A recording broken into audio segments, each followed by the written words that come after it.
The comment came during dessert at my cousin's engagement party, delivered with the casual cruelty that wealthy families often mistake for wit. Aunt Carol had been holding court at the head table, explaining to the assembled relatives why certain people were naturally suited for business success while others were destined for service sector mediocrity. Business acumen is inherited, she declared, gesturing with her champagne flute toward the room full of successful family members. You either have the instinct for strategic thinking and capital management or you don't. Poor people can't understand business because they've never had access to real money. They think small because they are small. The table erupted in appreciative laughter. Uncle James nodded sagely. Cousin Brittany leaned in with fascination. Even the wait staff, earning hourly wages to serve this celebration, continued pouring wine and clearing plates while being discussed as though they were a different species. Take my niece Emma here, Carol continued, turning her attention to me with a patronizing smile. Sweet girl works very hard at her little retail job. But she could never run a business because she doesn't understand how money really works. Stick to your minimum wage job, honey. Leave the strategic thinking to people who were born for it. The laughter that followed was genuinely amused rather than malicious. My family wasn't being intentionally cruel. They simply viewed economic stratification as a natural law, like gravity or photosynthesis. People were born into their appropriate financial categories, and attempting to transcend those boundaries was as futile as a house cat trying to become a lion. I smoothed my target dress, carefully chosen for tonight's performance, and smiled graciously. You're absolutely right, Aunt Carol. I wouldn't even know where to begin with business strategy. More appreciative chuckles. Several relatives exchanged knowing looks that said, at least Emma knows her place. I finished my store-bought cake and excused myself to use the restroom, where I spent several minutes reviewing the financial documents I'd loaded onto my phone earlier that day. Carol's Luxury Resorts. $47 million invested through Pinnacle Holdings LLC. Uncle James's Tech Consulting. $23 million through Strategic Growth Partners. Cousin Brittany's Fashion Line. $18 million through Meridian Capital Group. Various smaller family ventures. $162 million through 12 different shell companies. Total anonymous family investment portfolio. $250 million across 17 different relatives' businesses. I returned to the party and spent another hour making pleasant conversation about my little retail job, while mentally calculating the economic impact of what I was planning to do Thursday morning. Wednesday night, I sat in my modest apartment reviewing quarterly reports from my investment management firm. Blackstone Private Wealth had been handling my portfolio for 8 years. Ever since I'd inherited $50 million from my maternal grandmother and decided to see how far strategic investing could take me. The answer, as it turned out, was very far indeed. Current net worth, $640 million. Annual passive income, $89 million. Assets under management across all portfolios, $1.3 billion. I'd built this wealth slowly and carefully, reinvesting profits from early tech investments into diversified holdings across multiple sectors. Real estate, biotechnology, renewable energy, international markets. I'd learned to identify undervalued opportunities and scale positions efficiently. But my most interesting investments had been in family businesses. It started with Carol's first resort venture 5 years ago. She'd needed $12 million in expansion capital and had struggled to find sophisticated investors willing to back a hospitality startup. Through Pinnacle Holdings LLC, I'd provided the funding that allowed her to purchase her second property and establish the luxury brand that now generated $15 million annually. Carol had no idea that Pinnacle Holdings was a shell company controlled by her minimum wage niece who supposedly couldn't understand business concepts. The pattern had repeated across the family. James needed technology infrastructure funding. Brittany required manufacturing capital for her fashion line. Various cousins had sought investment for restaurants, consulting firms, retail stores, and service businesses. In each case, my shell companies had provided the anonymous backing that enabled their success. From their perspective, they were brilliant entrepreneurs who'd impressed sophisticated investors with their business acumen. From my perspective, I was running an experiment in family dynamics, observing how wealthy relatives treated someone they perceived as economically inferior, while secretly controlling the capital that made their wealth possible. The results had been illuminating and depressing in equal measure. Thursday morning I called Diana Chin, my senior wealth manager at Blackstone. Diana, I need to liquidate all family-related investments. Every shell company, every family business, complete withdrawal. Emma, that's $250 million across 17 different ventures. Are you certain about this timing? I'm certain. May I ask what's changed? Most of these investments are performing well above market averages. I looked out my apartment window at the city skyline. Several buildings in the financial district housed the family businesses I'd been anonymously supporting. Carol's corporate headquarters occupied 3 floors of a premium office tower. James's consulting firm had expanded to 4 major cities. Brittany's fashion brand was being sold in department stores nationwide. All of it built on capital from someone they considered too poor and ignorant to understand business. The investments no longer align with my values, I said. I understand. How do you want to structure the withdrawals? We could phase them over several months to minimize disruption. No. I want immediate liquidation. All positions, all companies today. Diana was quiet for a moment. Emma, immediate withdrawal of $250 million from 17 different companies will create severe financial distress across multiple businesses. Several of them may face bankruptcy within weeks. That's their responsibility to manage. It's also going to impact hundreds of employees who work for these companies. I considered this factor carefully. Carol's Resorts employed approximately 300 people across 4 locations. James's consulting firm had 85 employees. Brittany's fashion line supported another 120 workers across design, manufacturing, and retail operations. Combined with smaller family ventures, my withdrawal would potentially affect over 800 jobs. Diana, what percentage of those employees would you estimate earn less than $60,000 annually? Probably 70 to 80%. Hospitality, retail, and consulting support roles don't typically pay high wages. And what percentage of the family members who own these businesses inherited their startup capital from previous generations? Based on the family financial history you've shared with me, most of them.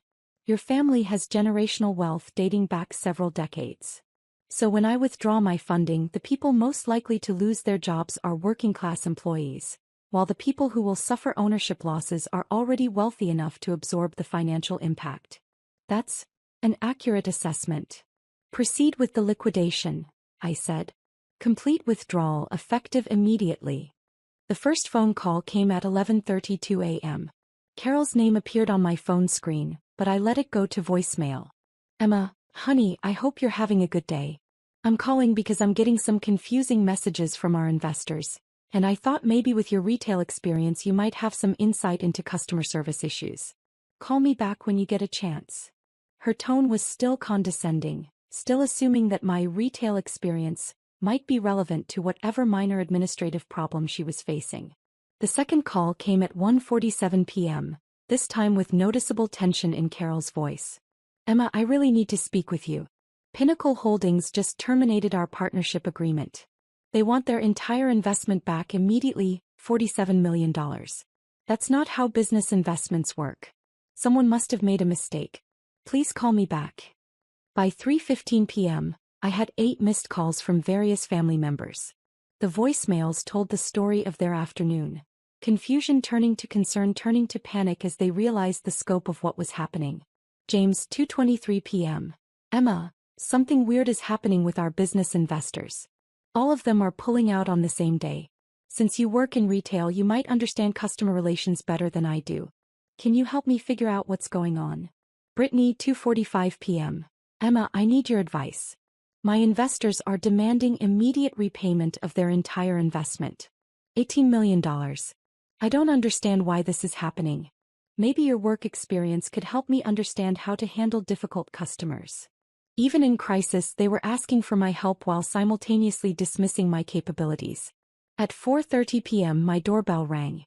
Through the peephole, I could see Carol standing in my hallway with 2 other family members, James and cousin Michael. All 3 looked like they'd aged 5 years since the engagement party 2 nights ago. I opened the door.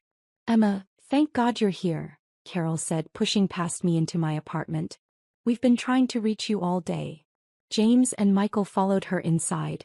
their expressions mixing desperation with embarrassment at needing help from the family member they'd been mocking as financially illiterate. "What's going on?" I asked, gesturing for them to sit on my second-hand furniture. Carol collapsed onto my couch, holding her head in her hands. "Someone is systematically destroying our businesses. All of our major investors pulled out today. Same-day coordinated attack. $250 million total." "That sounds terrible," I said, sitting across from them in my thrift store armchair. "It gets worse," James added. "Without that funding, none of us can make payroll next month. We can't fulfill existing contracts. We can't maintain operations. The banks are already calling about loan guarantees." Michael leaned forward. "Emma, we need your help. Not with money. We know you don't have that kind of resources. But you work with customers every day. You understand how to solve problems with difficult people. Maybe you could help us figure out how to negotiate with these investors." I looked at the 3 family members who'd spent decades treating me like I was too poor and ignorant to understand their sophisticated business operations, now sitting in my modest apartment asking for advice about difficult customers. "What makes you think these investors are being difficult?" I asked. "Because they're demanding immediate repayment instead of following normal investment timelines," Carol explained. "Investors don't just pull out all at once unless someone convinces them to coordinate an attack." "Why would anyone want to attack your businesses?" "We don't know." Carol's voice cracked with frustration. "Maybe a competitor? Maybe someone who's jealous of our success? Maybe someone who thinks we don't deserve what we've built." I nodded thoughtfully. "Who have you talked to about your business success recently?" "Nobody unusual. Just family at Brittany's engagement party. We were discussing business strategy, entrepreneurship, natural talent for commerce." "What specifically did you say about business strategy?" Carol looked confused by the question. "Just general observations about who has business instincts and who doesn't. How some people are naturally suited for strategic thinking while others are better in service roles." "Did you mention any specific examples of people who aren't suited for business?" "Well," Carol glanced at James and Michael, clearly uncomfortable with where this conversation was heading. "We might have made some general comments about economic backgrounds and business understanding." "What kind of comments?" James jumped in. "Carol might have mentioned that people from certain economic backgrounds can't really understand business strategy because they've never had access to significant capital. And that people in minimum wage jobs should stick to what they know instead of trying to think strategically," Michael added. I kept my expression neutral. "Those sound like reasonable observations about economic mobility and business education." Relief was visible on their faces. "Exactly," Carol said. "We weren't being mean. We were just being realistic about natural aptitudes and economic limitations." "So you don't think your investor crisis is related to those comments?" "How could it be?" Carol asked. "We were just talking to family. Nobody there has connections to major investment firms." I stood up and walked to my home office, returning with my laptop. I opened my investment management dashboard and turned the screen toward them. "Actually," I said, "somebody there has extensive connections to major investment firms." All 3 of them stared at my screen for a long moment. Investment portfolio overview. $1.3 billion in assets under management. Personal net worth. $640 million. Recent transactions. $250 million liquidated from family business investments. Carol spoke first, her voice barely a whisper. "What is this?" "My investment portfolio." James leaned forward, reading the numbers more carefully. "This says you have $600 million. Personal net worth. Assets under management are higher." Michael was scanning the transaction history. "It shows liquidation of positions in Carol's luxury resorts, James's tech consulting, Brittany's fashion line." Carol looked up at me with dawning comprehension. "You're the investor." "All of them. Pinnacle Holdings, Strategic Growth Partners, Meridian Capital Group. Those are your companies." "Those are shell companies I control, yes. You've been funding our businesses." "For years." "For 5 years in your case. 3 years for James. 2 years for Brittany." The room was completely silent for several minutes. I could see them processing the implications. Every expansion, every success, every moment of pride in their business achievements had been subsidized by the family member they dismissed as too poor to understand commerce. But why? Carol finally asked. Why would you invest in our businesses without telling us? Because I wanted to see how you'd treat someone you thought had nothing to offer you financially. James stood up abruptly, beginning to pace around my small living room. This is insane. You're telling me that you've been secretly wealthy this entire time, funding our companies while we treated you like someone too poor to understand business, I finished. But you never corrected us. You never said anything about your wealth. I wanted to observe your natural behavior toward people you perceived as economically inferior. Carol's face had gone pale. And now you're destroying our businesses because we were honest about economic stratification and business aptitude? I'm withdrawing my investments because you used success that I made possible to demonstrate your superiority over the person who made it possible. Michael stopped pacing and looked at me directly. Emma, what you said at the party, about not knowing where to begin with business strategy. Was that a lie? No. I genuinely don't know where to begin with your business strategy, because it's based on inherited wealth and anonymous investment rather than the business acumen you think you possess. The words hung in the air between us. Carol looked down at her hands. James sat back down heavily. Michael continued staring at me like he'd never seen me before. What happens now? Carol asked quietly. To our companies, I mean. To our employees. That depends on what you've learned from this experience. I've learned that making assumptions about people's capabilities based on their apparent economic status can have catastrophic consequences. What else? Carol thought for a moment. I've learned that the success I was so proud of wasn't really my achievement alone. It was built on support I didn't acknowledge or appreciate. And I've learned that treating family members as inferior because of their perceived economic limitations is not only cruel, but potentially financially devastating. I reopened my laptop and pulled up a new document. I'm willing to consider reinvestment under different terms. What kind of terms?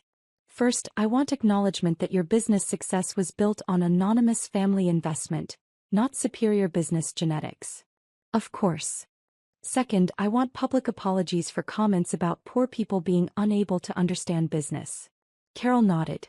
I'll post something on social media today. Third, I want changes to how you treat and discuss employees at your companies. No more comments about minimum wage workers lacking strategic thinking abilities. Agreed. Fourth, I want transparency about the source of your funding.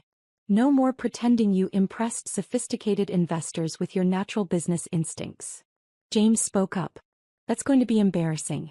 We've built our professional reputations on the idea that we're self-made entrepreneurs. Then you'll have to build new professional reputations based on honesty about how business success actually works. I typed up a preliminary reinvestment agreement and showed it to them.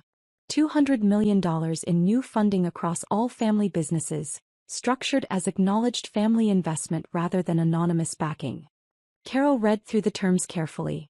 This is actually more transparent and sustainable than our previous arrangement. Clear governance, honest relationships, better oversight. It's what happens when you treat family members as partners rather than charity cases. All three of them signed the agreement, then spent several minutes looking around my modest apartment with new understanding. Emma, Carol said finally, I owe you an apology. Not just for what I said at the party, but for years of treating you like someone who needed our pity rather than someone who was making our success possible. Apology accepted. And I need to completely rethink how I talk about economic success and business ability. That would be appropriate. James gathered his papers and headed toward my door. At the threshold he turned back. One more question. When you said I was absolutely right about poor people not understanding business, did you mean that or were you already planning this withdrawal? I smiled. I meant that you were absolutely right about poor people not understanding business. I just didn't agree that I was poor. Over the next few months, I watched my family's attitudes shift as they processed the new reality. Public apologies were posted on social media. Employee treatment policies were revised across all family companies. Most importantly, the assumption that economic status correlated with business intelligence was permanently corrected. The family businesses recovered stronger than before with better capitalization and more honest leadership. The 800-plus employees kept their jobs, and several were promoted as the companies expanded into markets I'd identified through my research. But the most significant change was in how the family discussed success and capability. The narrative shifted from inherited business genes to collaborative achievement, from natural superiority to mutual support. 6 months later, at the next family gathering, Carol stood up to make a toast. "I want to acknowledge that our family's business success has been built not on individual genius, but on the contributions of every family member, including those whose contributions we failed to recognize or appreciate. Our strength comes from supporting each other, not from dismissing people based on their apparent economic status." She raised her glass toward me. "To Emma, who taught us that business understanding isn't about inheriting wealth, it's about creating value and treating people with respect." The family toasted, but more importantly, they had learned to distinguish between inherited privilege and earned success. Poor people might struggle to understand business, but rich people often struggle to understand that their wealth doesn't make them inherently smarter than anyone else.